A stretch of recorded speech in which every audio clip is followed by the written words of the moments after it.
Hello everyone, it is currently February the 4th, 2019. This video will probably go up on the 5th, however, but they just released the Vegal update for Postscriptum, and this is a huge update with a couple of features that are coming really soon that I'm looking forward to. So anyways, we're going to go through the patch notes today, and I'll be giving you my first impressions, be going through everything that they're changing, what they're planning on doing, and just reading through the update. So let's go through it. And by the way, I'll leave a link to this update down in the description or in the comments, so go ahead and read it for yourself if you'd like to check it out there.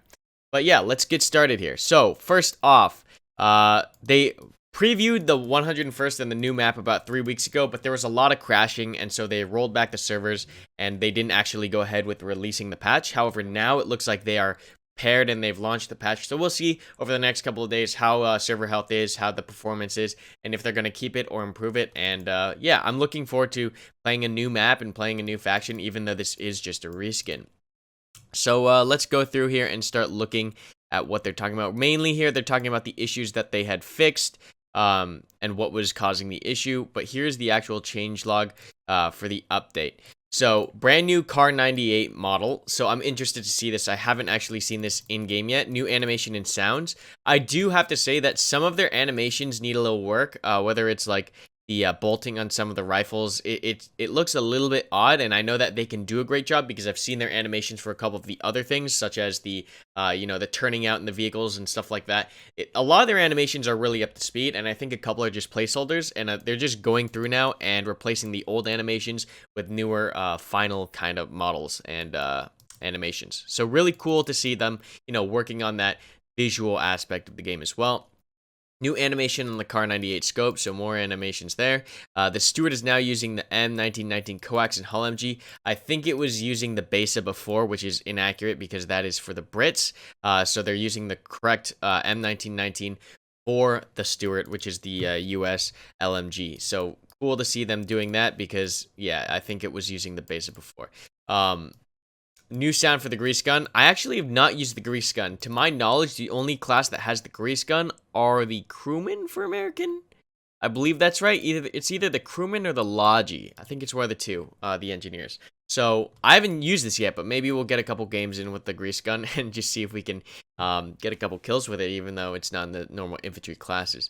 US FOBs are now using US voices. I believe these were using British before. There was a lot of stuff in the last patch where a lot of the US assets were using the British stuff. Like you had the Vickers and the Bren for the MG emplacements, the British voices on the fob. When you used a lot of stuff, it was a lot of the British stuff, and that kind of like threw me off a little bit. But I'm hoping that as they develop more and more, they're getting a lot more of that US stuff in, because America. Anyways, wrench gets a sound on repair action. This was a little awkward before because like when you would take out your wrench, it wouldn't really make a sound. But now there's a small little thing like that. Here's some map upgrade with more terrain detail. I hope this is micro terrain. You guys know my rant about micro terrain. If you haven't, I'll leave a link at the top right of your screen where I go into depth about like talking about the things I like about Postscriptum, and one of them is the micro terrain. The terrain on Valmolen is some of the best I've ever played on. That map is amazing because there's so much detail going from terrain to terrain. There's stuff to get behind. There's ditches, there's trenches. There's a lot of detail to the map that gives you a lot more of an immersive and in-depth, fully fleshed out feeling when it comes to firefights versus maps like Healsome, like the old Healsome map. It's incredibly flat, and people say, oh, it's flat in Holland. Yeah, I get it, it's flat. The fields can be flat for sure, but you need to add some micro terrain, some dead cows, some carts in the middle, some craters from bombs. You need to add that little detail, that micro terrain. I'm talking about the micro terrain, not the macro terrain, which is like the fields and the hills. That's all fine. The slopes and everything, that's all fine, but they need to add detail to these small or to these fields and stuff, like crash planes, whatever it may be, so that there's stuff to get behind when you get into engagement. Otherwise, you're just getting shot in the open, and that's a problem. It's a problem in Squad, it's a problem in Postscriptum, but Postscriptum has recognized it first and has started implementing more detail into their maps. And I think that's a great thing, adding burnt-out tanks, just a lot of these models. Whereas Squad, the only map that I really feel like has a lot of microterrain are Kamdesh and Yihirivka. Both those maps are pretty good for infantry combat because there's a lot of stuff you can get behind. But other maps like Kohat, now people love to meme on this, Kohat is smooth. It's got the hills, obviously. I'm not blind. It's got those huge mountains, those huge hills. But the thing is, it's incredibly smooth on those hills. There's not enough rock cover. There's not enough trees. There's not enough little ditches or little detail on the side of the mountain or on the mountain that you can use to get behind. And while some of these areas, it might be realistic to have it like that, it's not good for gameplay. And if it's not good for gameplay, people are not going to have a fun time. I think gameplay is definitely one of the most important things developers need to look at when they're developing a game, and not just take it, oh, it's realistic, because you end up with a really brutal, hardcore game that is not necessarily fun. You end up with this very brutal, really realistic game. So it's awesome to see them taking into account the terrain detail and the micro terrain, because I think that goes a long way in terms of the gameplay in these games. Gameplay. TNT now deals more damage. I think TNT needed a buff. It felt a little underwhelming when you would put the TNT down and it just would blow up and not do anything. So I like to see this get increased. And this is a pretty big buff. This is almost a double in damage. So really excited to see how TNT plays now with the emplacements and the tanks and how much damage you can do with this. I wonder if they increased the radius as well. I don't think so, though. SDKFZ 234 and 232 increased torque values. Now these are the Puma, I think that's the Puma. Let me check here. Yeah, it's the Puma, and then the 232 is the one that looks like a Puma. So increased torque values, which means it's going to be able to get over hills and other terrain faster. So that's good. I think that having vehicles that can get around efficiently is very important, especially because you spend a lot of time driving in Postscriptum. The maps are so big, and going from main to like the actual combat zone.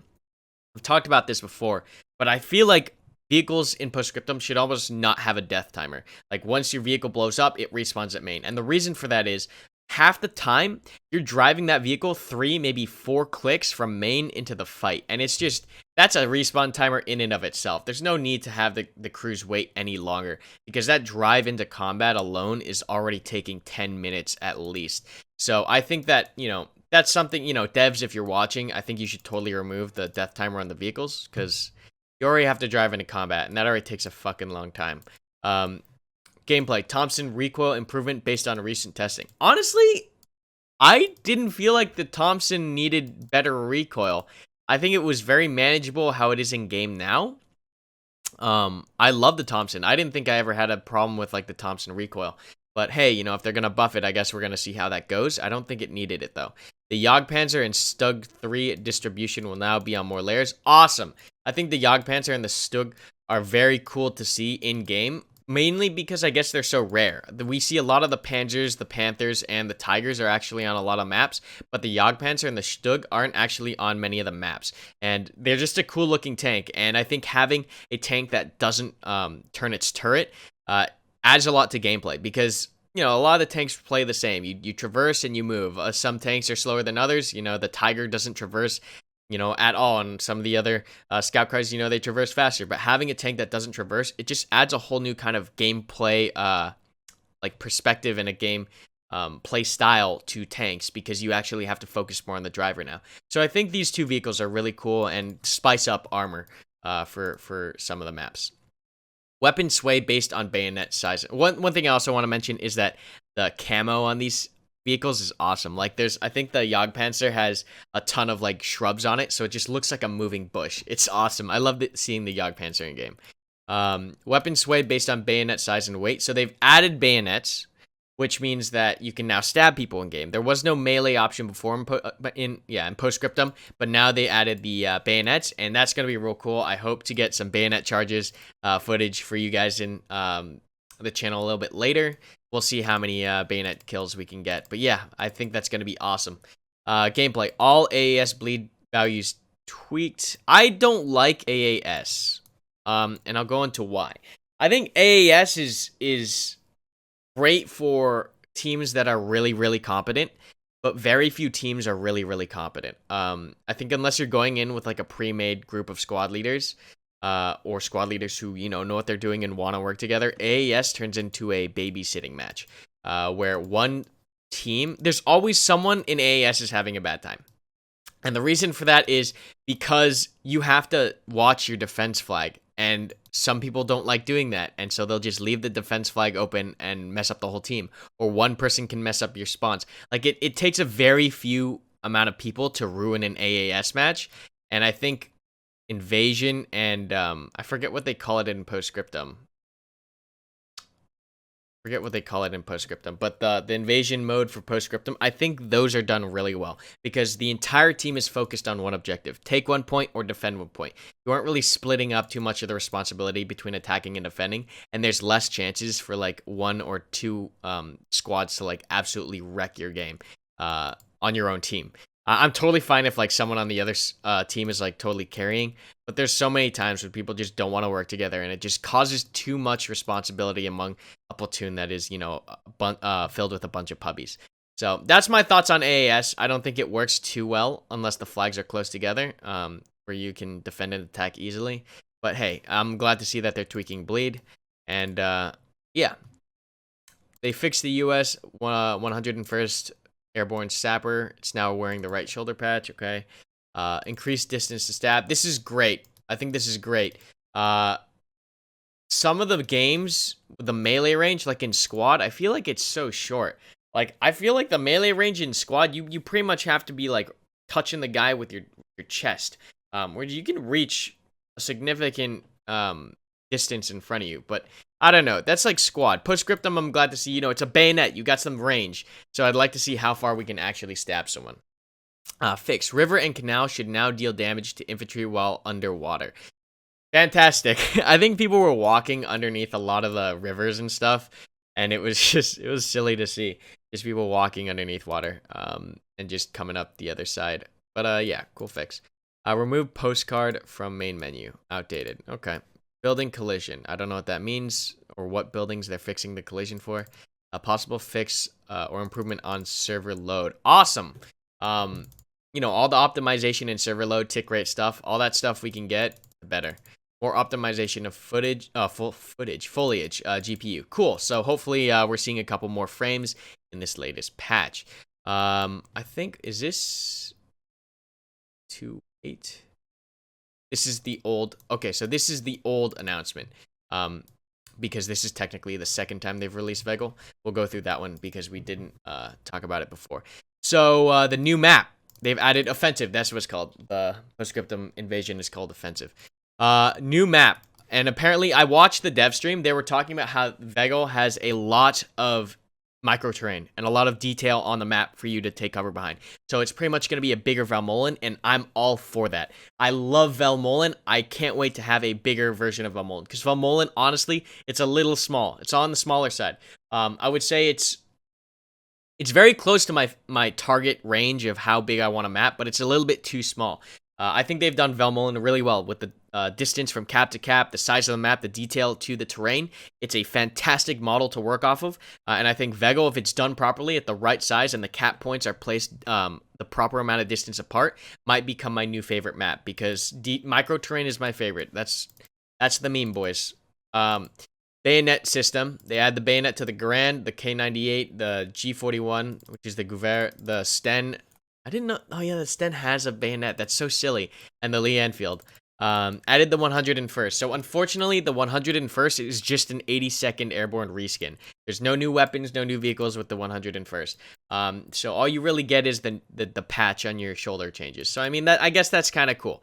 But I'd like to see some kind of difference between the two. I'm stumbling all over myself this video. They added the Sherman M4a3. So before they had the Firefly, which had the bigger cannon. Now they just have the standard Sherman M4a3, which is cool. I'm kind of curious why they didn't add the M4a3 to begin. I guess it's because the Brits used the Firefly, but not the M4a3. I don't know. I'm curious why they put the Firefly in first. They added the Puma. All you War Thunder bros. You like the Puma. We can actually call something a Puma now in game, because I know the 232 is technically not a Puma. But yeah, the 232 and the 234 are now in game. So, well, the 232 is already in game, but the Puma's now in. Realistic bullet impulse on ragdolls. This is kind of groundbreaking.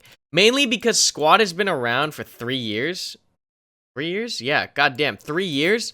about, and they still have not fixed their ragdoll. The ragdolling in Squad is fucking atrocious.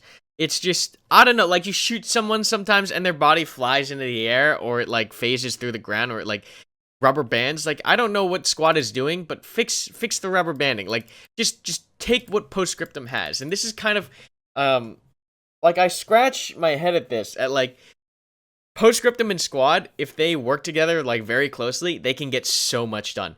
Because Postscriptum develops systems like realistic armor and a lot of the features that are built on top of the core system, and OWI is just cranking out the mechanics for the OWI system, right? So we've got like good ragdoll system, we got commander.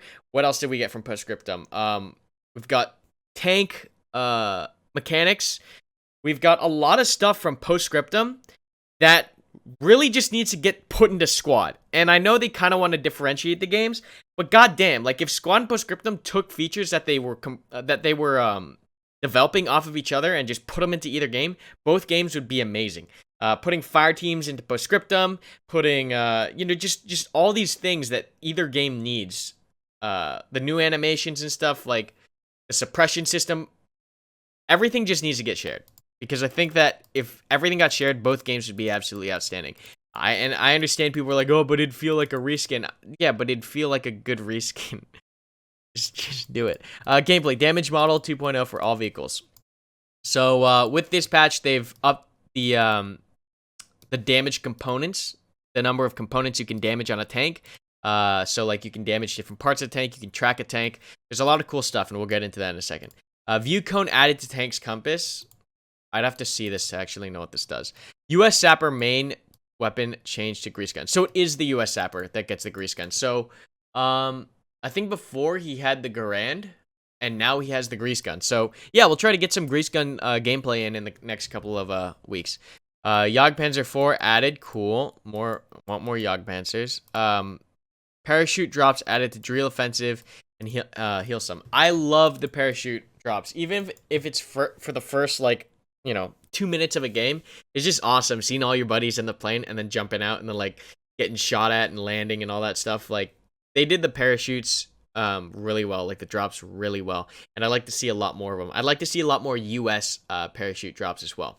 But my thing that I really want to see is like a commander call-in where you can set up a parachute drop, and for like a minute the planes just fly over one area and you can spawn on them, and it's just, you can insert behind them. I would love to see that if there's a commander call-in like that. Maybe, when the SDK comes out and someone can mod it in, or maybe they're already working on it. But I think that'd be absolutely fantastic. Let me know what you would think of that feature, because I think that'd be great. Like parachuting in mid-match, like you need to get behind enemy lines and take something out. I think that would really feel like a true parachute drop, rather than just like an aesthetic, like, oh cool, let's get in the plane and jump for the first minute of the match. Fixed German Sapper kit adjusted to having 3 bandages instead of 1. Okay. Optimization, more optimization. Landscape geometry is now much lighter with no visual loss. That's actually very impressive. Foliage over distance is rendering faster. That's also amazing. Water shader on old maps and new shader for old buildings. So a couple graphical things there. So they tested Bagel, and this is the map. It's a 3x3 click map. I'm not quite sure how big Valmolin is. I think Valmolin's 2x2, so it's a little bigger. It's actually, quite a good amount bigger. And Hell's Highway, yeah. Give it. I can't wait to get some games in on this map. It's gonna be awesome. Scenario introduced for the first time, 101st, and it comes with 2 layers, single and AAS offensive. So we'll probably be playing a lot of this one. I don't really know about AAS. We'll see, though. Postscriptum could also use the RAAS server, system from Squad, now that I think about it. Yeah, look at the detail here. I love it. It just feels so fleshed out. Compared to, like, Squad maps, the only Squad map that even comes close to Postscriptum maps is Yihirivka. And they did an amazing job on Yihirivka. But, yeah. You will have seen this new vehicles teaser at the beginning of the video. The Puma's in, so you got that nice cannon on the Puma, something to actually challenge the US scout cars, because the 232 and the 222 don't have, they only have the 20 mil, right? So when those things come rolling by, you can't really touch them. But now you can challenge with the Puma and then the 75 millimeter M4a3 Sherman. So that's gonna be fun to use. Bayonets, yep, cool stuff. Bullet, impulse. Let me see if I can pull this up here. Yeah, see, this is what I'm talking about. This is exactly what I'm talking about. The ragdoll needs to get fixed for squad. If they can do it in Postscriptum, they can do it for squad. I don't know why squad has had the same fucked up ragdoll for 3 years now, but goddamn, look at that. It's so much better. It's so much more immersive than seeing a body float up in squad after you kill it or like glitch through a wall. Like this, I think these small, tiny things really add a lot to the immersion and feel of a game. And as a veteran player, a lot of the old bugs in squad that haven't gotten fixed, I think that's what causes burnout the most. For example, like one of the issues in squad is like when you get revived, you spawn on the roof. Like that hasn't been fixed in like 3 years. Like I think these small bugs where you have been playing with them for you know, years and years actually, it burns you out because it's like, why isn't this fixed? Anyways, it's cool to see that this is getting into Postscriptum, and hopefully it comes to squad. Damage model 2.0. All right, so they're doing a lot here with the tanks. It's a really in-depth damage model. When you fire a projectile at the tank, it calculates the penetration value of the projectile and then the armor thickness of the actual tank depending on the angle and velocity at which you are hitting it. So, you know, when you hit it at an angle, it's going to go through more armor. It might not pen, might just bounce. It's very in-depth. I'm very impressed with this. And what I think this is actually amazing for is all the War Thunder boys and World of Tank boys. Like, the Postscriptum is not only appealing to hardcore shooters, they're appealing to, like, the hardcore tank guys. And I think that's a huge market. That's a huge, you know, underestimated market. And I think that if Postscriptum really wanted to and they really pushed their armored game mode hard, they could actually get a lot of traction just specifically for that game mode. Because I'll tell you right now, one of my favorite things to do in Postscriptum, like above almost everything else, is command a tank. It's just so much fun. It's the only game where you have a multi-crew tank. I can't think of a single popular, or not popular, but populated game that has a multi-tank crew system against other players. If you do, let me know down in the comments, but I'm pretty sure that Postscriptum is one of the only few multi-tank or multi-crew tank games that does it right and well. So yeah, you can now also pen the armor and kill players inside, so you can actually kill crew just like in War Thunder. So yeah, we'll go into this in a second. But yeah, it's awesome. It calculates the slope, the angle, the projectile, and the velocity. It's insane. It's actually ridiculous. But yeah, so blue areas right now is crewman. Right now, it's not like a one-to-one, like you pen, you're going to kill the guy inside. Because once again, realism over gameplay. It's better for gameplay if the projectile just either has a percentage chance and isn't guaranteed to absolutely knock you out of the tank. Because that would feel real cheese. You just get in the tank and you just keep getting penned out. It would kind of like feel, what's the point? So blue is the crewman. Red is the ammo rack or fuel rack, which means if you hit it, it's a guaranteed kill, pretty much, or at least a percentage chance to insta kill. Yellow is the turret ring, damages the traverse speed. Engine, of course, you know, can kill it or turn it off. And then green tracks is, you know, tracking the vehicle and, you know, preventing it from turning left or right. I think it's really cool to have all these components in the tanks because, like I said, this is one of the only multi-crew tank games that has this in-depth armor system and penetration system. And I think that's a really big thing.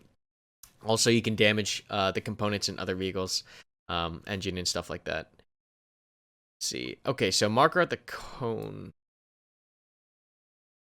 You have a good... The bottom left. Oh, it shows you where your teammate's looking now too, so you can direct them better, I think. That's good. As a commander, that's very helpful. Because sometimes you don't know where your gunner's looking. So, I'm all for it. Optimization. Green is good, red is bad. Before, after. They got rid of like almost all the red on the ground, and it's just in the trees now. Pretty good. I'm very excited. And then of course they're talking about the new armored game mode. I can't wait. I think this is going to be huge. I really do. I think the new armored game mode is going to pull all the World of Tanks and War Thunder guys over. And I think it's going to be huge because it's just so much fun. I was like thinking like, what if they put in a ranked armored they would never. But I think there's like a huge market for that. Like I think this is completely underrated. Because I think armored is going to be fantastic. All right, that's pretty much it. They are talking about what they're doing later on, which is an additional map early this year. So that's awesome. More map, more content. Always good. A 600 meter by 2 click long map. So this is a very interesting kind of game mode where it's very linear, right? Or gameplay where it's very linear. 600 meters by 2 clicks. But yeah, we'll see what happens with that. Sandbox, very useful for squad ops and our One Life events. If you want to check those out, squadops.gg. SDK still in limbo. We need this. Epic, fix it. Epic, Postscriptum, whoever it is, just fix the SDK. Get more custom content in there. We can tweak what we want. Maybe get that parachute drop in. I'm very excited for the SDK. And in the future... Oh, wait, didn't they talk about... Yeah, the new theater. A new theater. I'm very excited because we've been playing in Holland for too long. Give me a new theater. Give me Africa. Give me maybe even the Pacific. I don't think it's going to be the Pacific, but it's probably going to be Africa. I hope it's Africa. That would be dope.